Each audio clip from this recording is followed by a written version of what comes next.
नमस्कार, शुभ सकाळ. आजच्या एका नवीन ब्लॉगमध्ये मी प्राजक्ता तुमच्या सगळ्यांचं खूप मनापासून स्वागत करते. 2-3 दिवसापूर्वी मी एक ब्लॉग शेअर केलेला ज्याच्यामध्ये मी तुम्हाला सांगितलेलं मी IKEAला गेलेली आणि या घरासाठी एखादी छोटी वस्तू मी परचेस केलेली आहे गुढीपाडव्याच्या निमित्ताने. तर आज ती तुमच्याबरोबर मी शेअर करणार आहे. दिवसेंदिवस असं होतंय ना की माझं जे काचेच्या कंटेनरचं जे वेळ आहे ना ते खूप वाढत चाललंय आणि माझ्याकडे एक एक करून सगळ्या वस्तू येतात. जसं आता मागे पण बोरोसिलचे इतके सुंदर सुंदर ग्लासचे प्रोडक्ट्स ते पण मला रिसीव्ह झालेले आहेत आणि माझ्याकडनं पण IKEAमध्ये मी जेव्हा जेव्हा जाते काही ना काहीतरी तरी घेऊन येतच असते आणि तसंच मी हळूहळू करून खूप सारे ग्लास कंटेनर वेगवेगळे जमवले आहेत. तर ते ठेवण्यासाठी मला एक अशी जागा हवी होती की जी व्यवस्थित दिसण्यात पण येईल आणि दिसायला पण छान दिसेल. तर त्याच्यासाठी एक मी छोटंसं काय म्हणू शकतो क्रॉकरी युनिट असं एक छोटंसं परचेस केलेलं आहे. खूप जास्त असं मोठं नाही आहे पण अगदी छोटंसं आहे. मला कधी वाटलं पण नव्हतं की मला माझ्या घरासाठी किंवा माझ्या किचनसाठी अशा वस्तू ठेवण्यासाठी एखादं अशी जागा म्हणजे घ्यावी लागेल की जी आणि आमच्याकडे कसं घर छोटं असल्यामुळे ना थोडंसं मी कमीत कमी जागेमध्ये सगळं मॅनेज केलेलं आहे. त्याच्यामुळे मला कधी असा विचार नव्हता म्हणजे विचार इमॅजिन मी नव्हता केलेला की असं छान असं काहीतरी मला त्याच्यासाठी घ्यावं लागेल. तर ते मी घेतलेलं आहे. तर म्हटलं चला आज ते तुमच्याबरोबर शेअर करते कारण तुम्ही पण 2-3 दिवसापासून त्या ब्लॉगची वाट बघत असाल. तर चला आपण वेळ न घालवता ते ॲक्च्युली IKEAमधनं घेतलेल्या गोष्टी कशा थोड्याशा असेंबल आपल्याला घरीच कराव्या लागतात. तर आता ते आम्हाला जमतंय की नाही माहिती नाही कारण बॉक्सचं वजन पण खूप जास्त आहे. तर चला तुमच्याबरोबर शेअर करते. तर हे एवढं मोठं आहे म्हणजे एवढं हाईटला नाही आहे, थोडंसं छोटं होईल का आता हे पॅकिंगमुळे माझ्यामध्ये थोडंसं जास्त दिसतंय. याचं वजन पण खूप होतं, 12 किलो वजन आहे याचं आणि कलर पण मला ना असा व्हाईटमध्येच हवा होता तर त्याच कलरमध्ये हे मिळालेलं आहे. पण आता याला कुठे ठेवायचं, कसं असेंबल करायचं थोडासा विचार करून गेलेली पण ती गोष्ट त्या जागेत कशी दिसेल याचा थोडीशी भीतीच वाटते मला. तर चला अनबॉक्सिंग करून घेऊया आपण हे. ॲक्च्युली हा बॉक्स आहे ना आम्ही होम डिलेवरी नाही घेतलेला, तिथे जाऊनच कलेक्ट केलेला. ॲक्च्युली जर होम डिलेवरी घेत होतो ना तर खूप जास्त दिवस दाखवत होते डिलेवरीसाठी आणि आता हे फक्त मी अनबॉक्सिंग असं तुम्हाला दाखवते पण हे सगळं जॉईंटचं सगळं म्हणजे जे अटॅच वगैरे करायचं काम आहे ते सचिनच करणार आहे.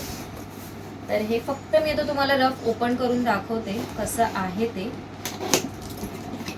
थोडीशी डोक्यात आयडिया ठेवली आहे मी कुठे ठेवायचं आहे हे पण आणि मी पण खूप तेवढीच एक्सायटेड आहे की कधी एकदा हे ओपन होत आहे आणि कधी एकदा माझ्या सगळ्या वस्तू त्याच्यामध्ये राहत आहेत म्हणजे जे जे सगळे ग्लास कंटेनर आहेत ते सगळे तिथे कधी राहत आहेत असं झालं आहे मला पण. आता हे गरज नाही आहे ओपन करायची, इथून झालं पण इथे थोडंसं राहिलं आहे. चला फायनली आपला बॉक्स ओपन करूया आणि हे बघा हे असं आहे, व्हाईट कलरमध्येच आहे आणि आता याला असेंबल करायचं आहे. याचे हे वेगवेगळे असे पार्ट आहेत.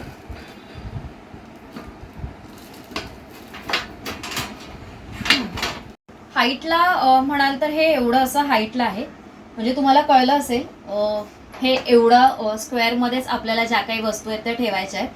तर ही तर स्क्वेअर झाली. त्याच्यामध्ये हे असे नेट आहेत बाजूला दोन्ही साईड्सना असे येणार आहेत.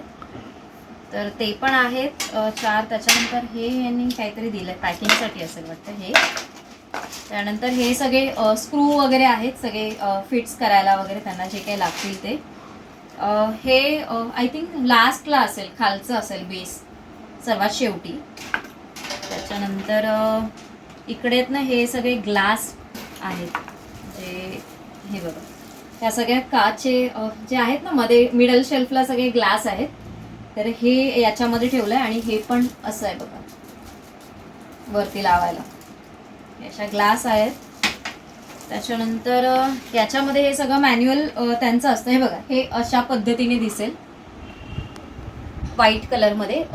बॅक दोन्ही साईडला थोडंसं असं नेटमध्ये, पाठीमागून व्यवस्थित आहे पूर्ण प्लेन आहे, तिथे नेट वगैरे अशी जाळी नाही आहे.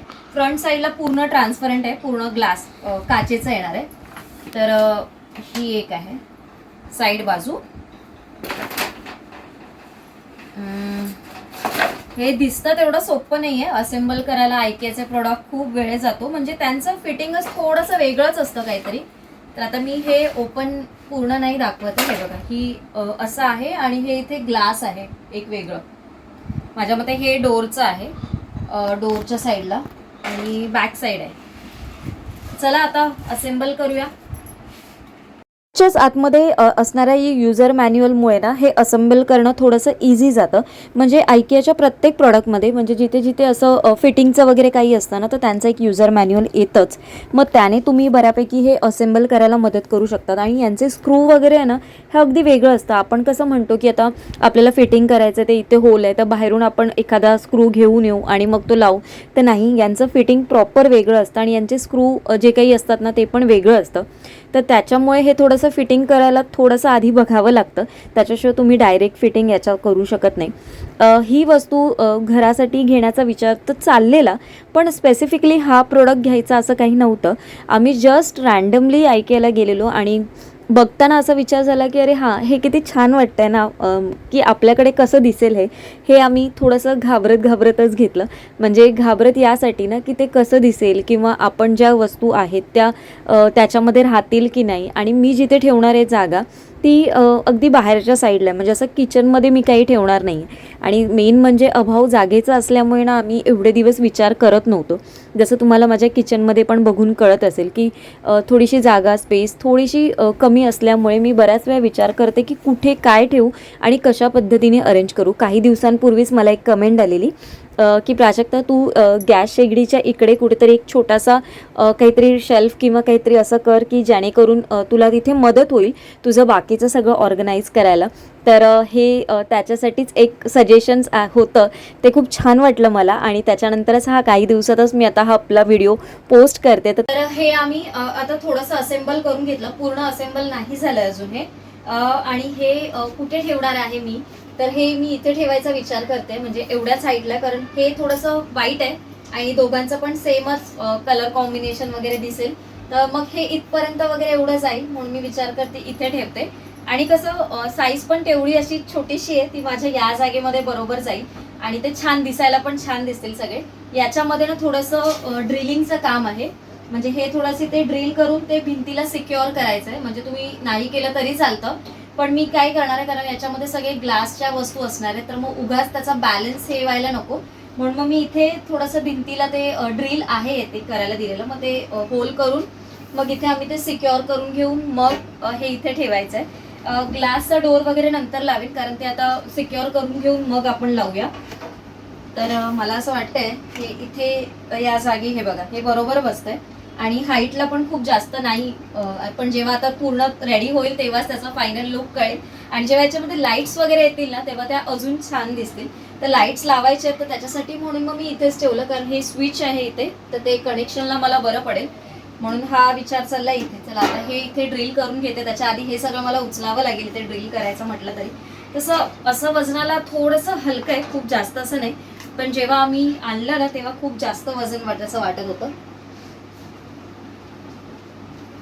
फिटिंगला तशी ड्रिलची गरज नव्हती, पण तरी पण आम्ही म्हटलं थोडंसं सिक्युअर, थोडंसं सेफ साईडला त्यांनी जर ड्रिल केलेलं आहे तर आपण पण ड्रिल करू, म्हणून हे थोडंसं आम्ही ड्रिल करून पाठीमागे फिक्स करून घेतलेलं आहे.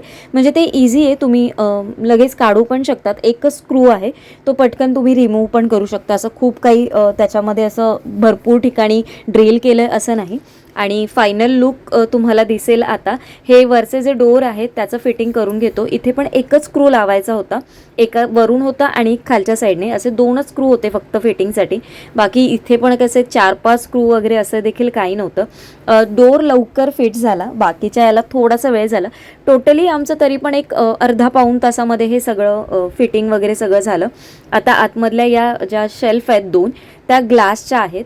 तर या ग्लासच्या आहेत ना, तर या किती वजन घेतात मला एक्झॅक्टली माहिती नाही आहे. त्याच्यामुळे आता कसं अरेंज करायचं हा देखील थोडासा प्रश्न आहे. पण आता जसं जसं अरेंज करेन तेव्हाच कळेल की हे किती वेट घेऊ शकतं. आणि त्याच्यासाठीच आम्ही हे ना पाठीमागून ड्रिल केलं आहे. आता फक्त घड्याळच मी इथे ठेवते, जे इथे होतं ते इथे ठेवलंय आणि माझा आनंद काय बोलतात गगनात मावत नाहीये. खूप छान मस्त असा हा कॉर्नर तयार झालेला आहे. अगदी म्हणजे मला कधी मी विचार देखील केला नव्हता की असं काहीतरी एखादं छोटंसं असं युनिट माझ्या क्रॉकरीसाठी मला काहीतरी घ्यावं लागेल. क्रॉकरी युनिट तुम्ही याला म्हणजे डिपेंड्स, आता तुम्ही याचा कसा वापर करू शकता तुमच्या घरामध्ये. तर खूप छान दिसते आणि मला ना खरंच खूप नाचावंसं पण वाटतंय. एवढा आनंद झाला आणि खरंच हे खूपच सुंदर दिसतंय. आता हे सगळं ज्याच्यामध्ये मी काय काय अरेंज करणार आहे ते येणाऱ्या ब्लॉग मधनं मी तुमच्याबरोबर शेअर करेन. आता हे थोडक्यात तुम्हाला सांगते बघा हे कसं आहे. इथे ना या दोन्ही साईडला याच्या ना हे नेट आहेत ज्या तुम्हाला मी मगाशी दाखवलं, तर या जाडी येते. इथे फक्त थोडंसं म्हणजे क्लिनिंग पर्पजसाठी थोडासा वेळ जास्तीचा जाणार आहे, पण माझ्या बजेटमध्ये आणि दिसायला पण असं थोडंसं स्टायलिश आणि छान दिसेल असं मला काहीतरी हवं होतं, तर ते खूप छान मिळालं मला. हा ग्लास डोअर आहे पूर्णपणे, एक इथे नॉब आहे आणि इथे ना हे 3 शेल्फ आहेत ज्याच्यामध्ये हा एक इथे रॅक जाईल, हा इथे आणि हा इथे, असे 3 जातील. आणि याच्यावरती पण बऱ्यापैकी स्पेस आहे, म्हणजे जर मी याच्यावरती एखादा छोटंसं टेबल जे ऑर्गनाईज किंवा रॅक वगैरे जर काही ठेवला ना तर त्याच्यावरती पण मी बरंचसं काही ठेवू शकते. तर इथे पण 2 हे ठेवू शकते, इथे पण 2 हे राहतील आणि इथे पण आहे. म्हणजे माझ्या मते याच्यामध्ये माझी बऱ्यापैकी जे काही आहे छोटी छोटी जी क्रॉकरी आहे जी मी एवढ्या हौसेने घेतलेली आहे घरासाठी ती याच्यामध्ये छान अशी राहील. आणि आता याच्यावरती काय ठेवायचं वगैरे ना, कारण व्हाईट असल्यामुळे खूप छान दिसेल. हे असे फुलं वगैरे ठेवायला मला खूप जास्त आवडतात, तर मी कधीतरी आणते. तर आता हे तर याच्यावरती खूप जास्त मोठं होईल, तर आता माझ्याकडे जे छोटे आहेत त्याच्यापैकी एखादं असं मला काहीतरी इथे ठेवायचं आहे. सध्या तरी एवढंच ठेवते. तुम्हाला हे कसं वाटलं मला नक्की कमेंट करून सांगा. आजचा व्हिडिओ मी इथेच एंड करते. मी एवढी जास्त एक्सायटेड आहे ना की आता मला शब्द देखील सुचत नाहीये. तर चला आता कधी एकदा याला थोडंसं वरून मी क्लीन करून घेणार आणि कधी एकदा याच्यामध्ये सगळं अरेंज करते ना, असं झालं. तर चला उद्या एका छानशा ब्लॉगमध्ये भेटते. आजचा ब्लॉग इथेच एंड करते. याच्यासाठी तुमच्याकडे काही सजेशन असेल मला, म्हणजे मी कशा पद्धतीने ऑर्गनाईज करू किंवा काय ऑर्गनाईज म्हणजे इथे रॅकसाठी वगैरे जर तुमच्याकडे काही आयडिया असतील तर मला नक्की कमेंट करून सांगा. उद्या एका छानशा ब्लॉगमध्ये भेटते. आजचा ब्लॉग इथेच एंड करते. सर्वांना Shri Swami Samarth. Bye bye and take care.